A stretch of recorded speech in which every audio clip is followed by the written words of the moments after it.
I'd like to have a win of the first year, if possible. A winning season for a team that had not had one in 14 years. A difficult goal. How would Vince Lombardi do it?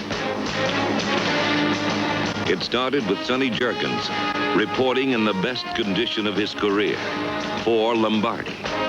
It started with Sam Huff coming out of retirement for Lombardi. It started in the fire and haze, sweat and sacrifice of summer, where 40 men learned to be tough mentally and physically, to have a singleness of purpose, a desire for excellence. They were taught the basic approach to football by a different kind of coach. A coach who did not want to make more of his players, but who wanted them to make more of themselves.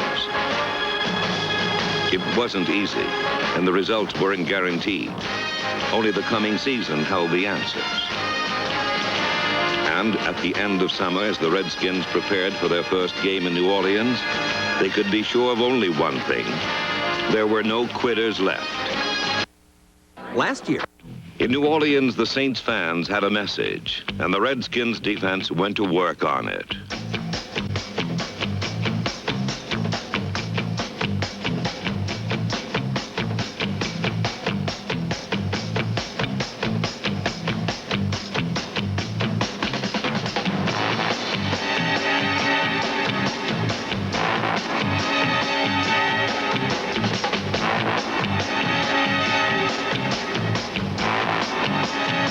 When the offense took over, Summer's well-learned lessons took wing.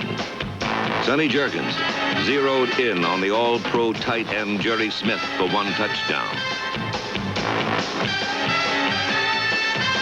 Then, teaming with number 42, Charlie Taylor, he floated and bombed the Saints right out of the game.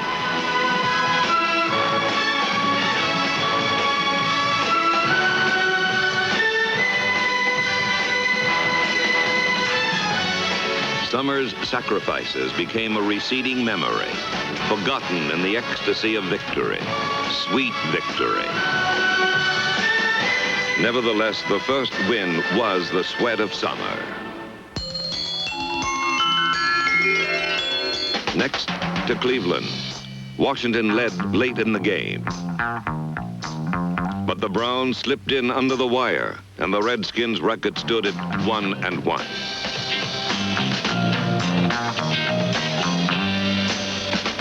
In San Francisco the following week, everything seemed ragged. Only great recovery efforts kept the Redskins in the game.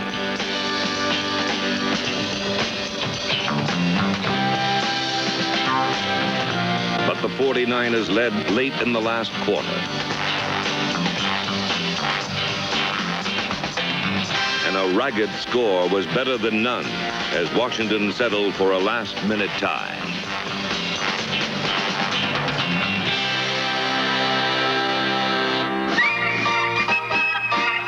In the fourth week of the season, the Redskins finally came home.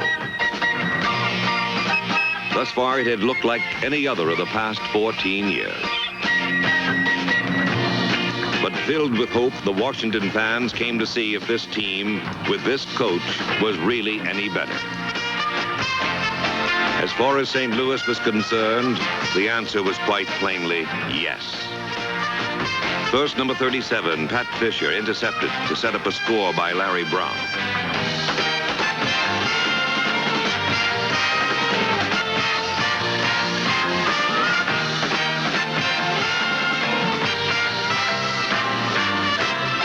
Next, Sam Huff pulled one down.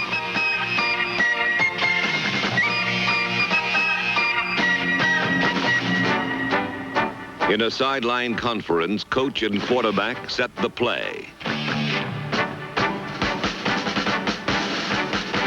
And Jerry Smith made it look easy.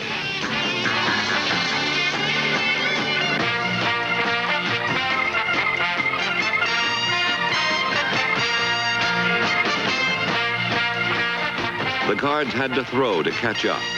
But when they put the ball in the air, the Washington secondary tracked it down. It was Mike Bass on this one, which led to Charlie Taylor's score. Kurt Knight added 4 field goals, and St. Louis was desperate. But Pat Fisher again came up with the ball. And the Cards came up bloody, bowed, and beaten. The second win was for the defensive secondary. Found it hard to stop Sonny Jerkinson, who passed for one touchdown and weaved his way to a second.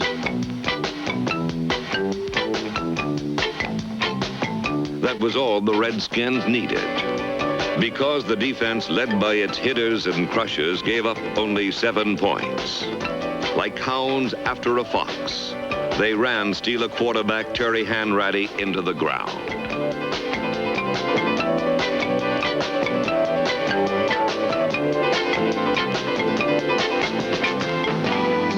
The fourth win was for the hitters. Under their new coach, the Redskins had become a team that punished. Throughout the season, they were hitters who displayed one necessary quality. They played with abandon.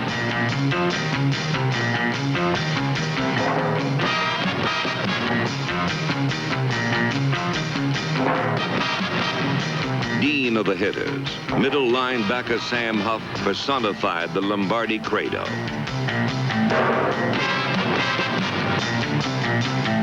When his wrecking ball style caught up with him, it wasn't for long because Big Sam came back to play with little hurts. Linebacker Chris Hanberger has a unique style of punishing. In the NFL, he is known respectfully as the hangman.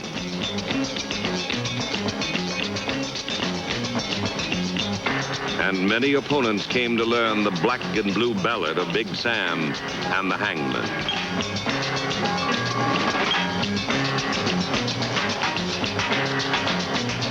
When number 86, Marlon McKeever, became a starting linebacker, there was no loss of speed or ferocity.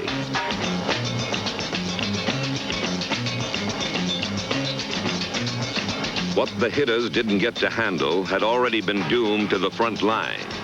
The crushers, Musgrove and Bosch, Carroll, Camera and Hoffman, Crane and Norton.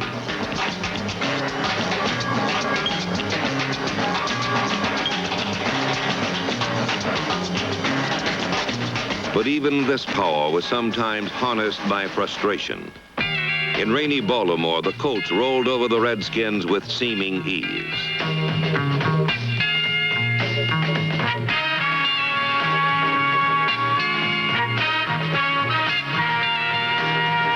When the Rams came to town, their defense mauled the Washington attack.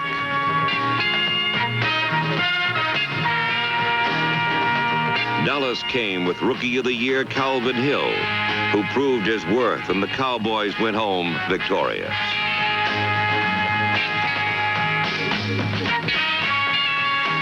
When the two teams met in Dallas, the contest was closer, but the result was the same: frustration and defeat.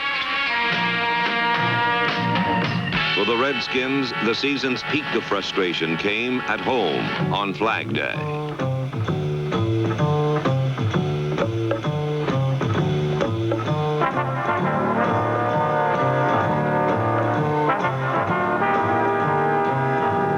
Inspired by Sam Huff's touchdown and Charlie Haraway's score, Washington led Philadelphia late in the last quarter, 28-14.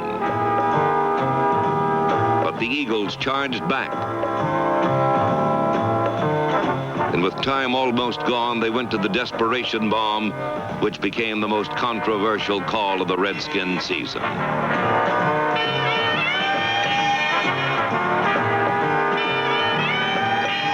The truly disappointing last-minute tie did not sit well with many people. When the Falcons visited the Capitol, they brought a potent ground game.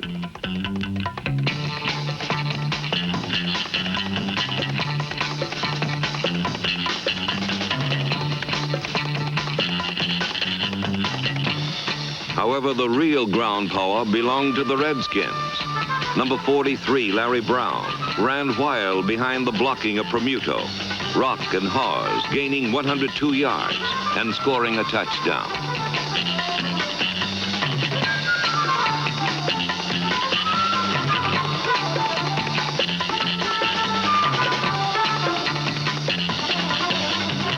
he found himself in trouble, Jurgensen went to number 31, Charlie Haraway. And behind blocks by Snowden and Schenke, Charlie streaked 64 yards for the winning touchdown.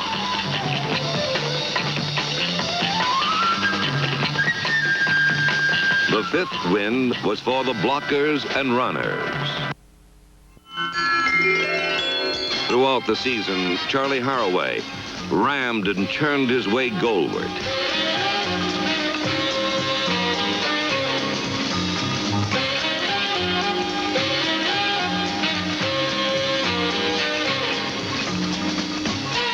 In addition to his running, he was also the 6th leading pass receiver in the NFL.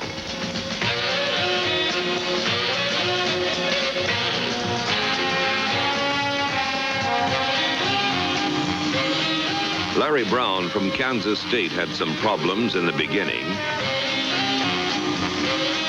But once the first-year man hit his stride, he rushed for 888 yards, the most ever by a Redskin rookie.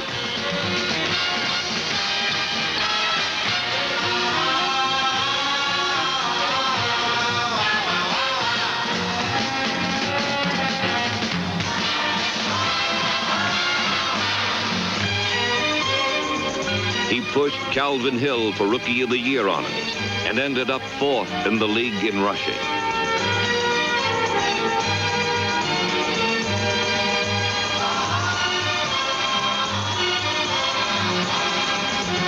After much concern, the fans were happy to find that the Redskins' running game was alive and devastating.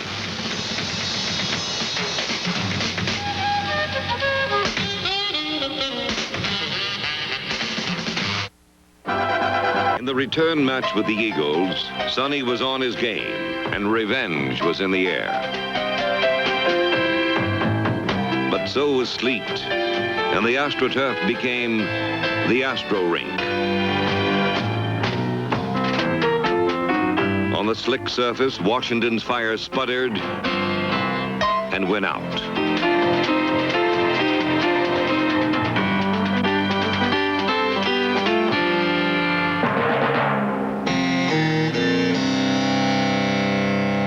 With the departure of number 9, and with the increasingly bad weather conditions, the Eagle attack struck what should have been the death blow. But the Redskins had learned to fight adversity, to play with small hurts. Sonny returned to the game. The offense crashed for 1 touchdown. The defense crunched for another.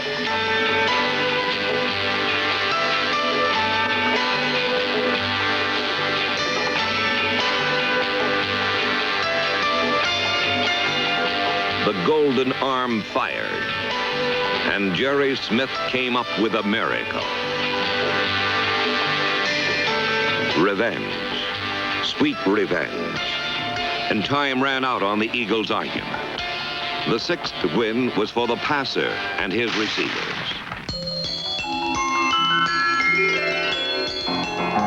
The nerve center of any team is the quarterback, an on-the-field extension of the coach. In Sonny Jurgensen, Vince Lombardi has what he calls the best quarterback he's ever seen. No one argues. Sonny's style of scrambling defies imitation.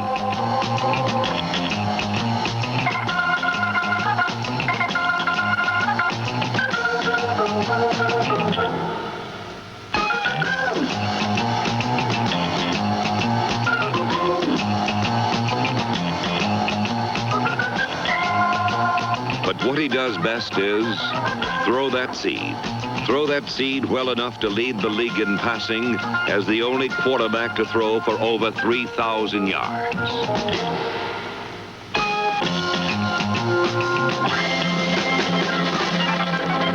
A passer needs good receivers, and Jerry Smith was a touchdown machine.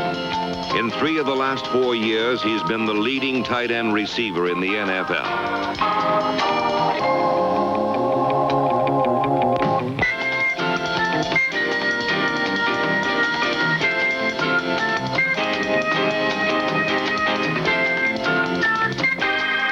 Wide receiver Bob Long could go long, but his real value was in the short zones, where he took the punishment and got the yards.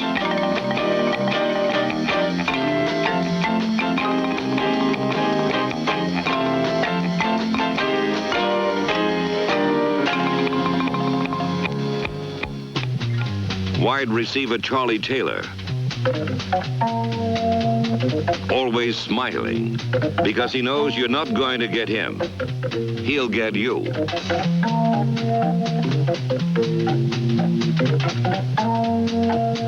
Style, frenetic, a cross between pinwheel and whirlwind.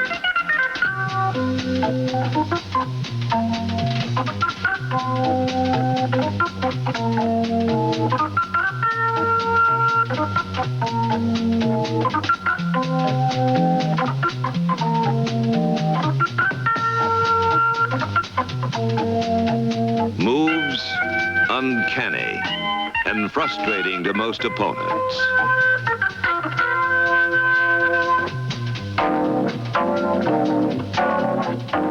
But Charlie just keeps smiling and whirling.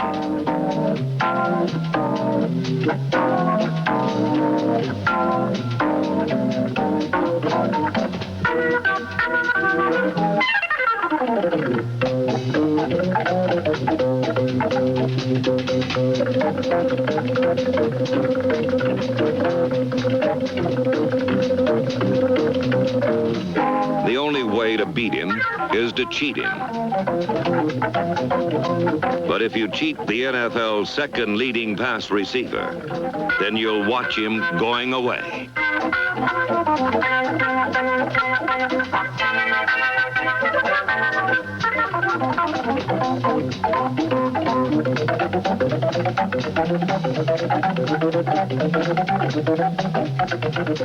And as he leaves, he'll turn to give you a farewell smile. Go,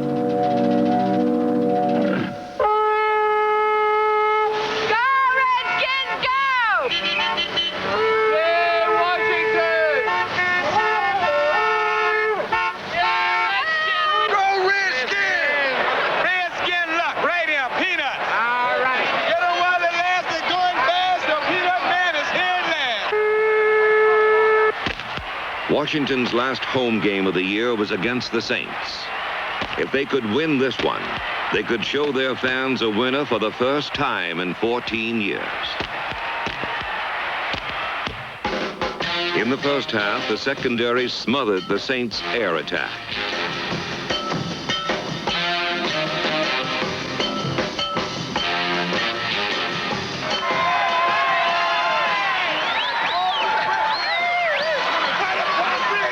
Kurt Knight kicked and the Redskins were ahead.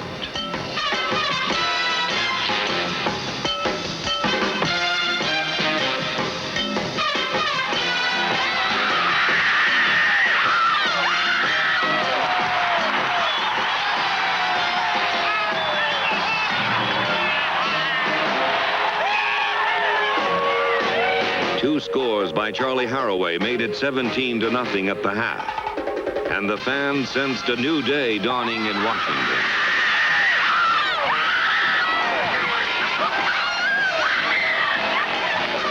But in the second half, the Saints changed their plan of attack. They went to the ground, and they went to the end zone.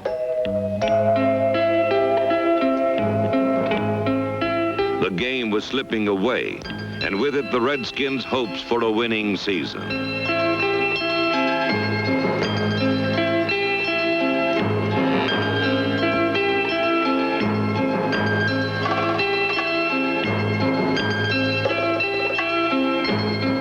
But as their coach has said, if a man is running down the street with everything you own, you better stop him.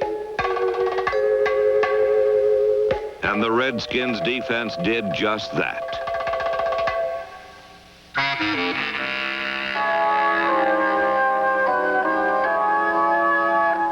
They made their own break. And after 14 lean years, they came up a winner.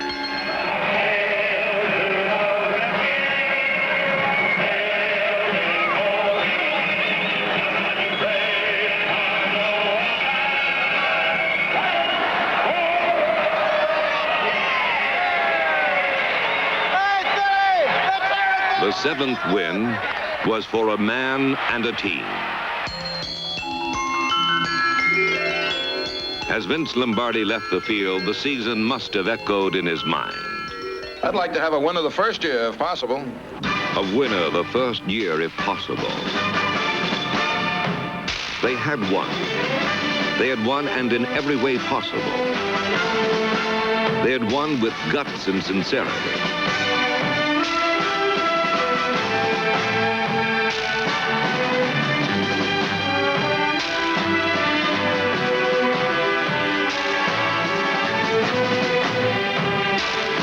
They had won with grace and style.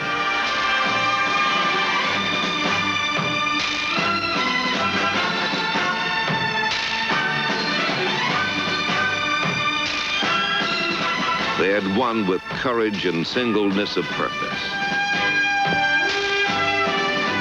In the end, Vince Lombardi did not make more of these men, but he did make them make more of themselves. Next year, there'll be more victories and perhaps a title, because for this man and for this team, all things are possible.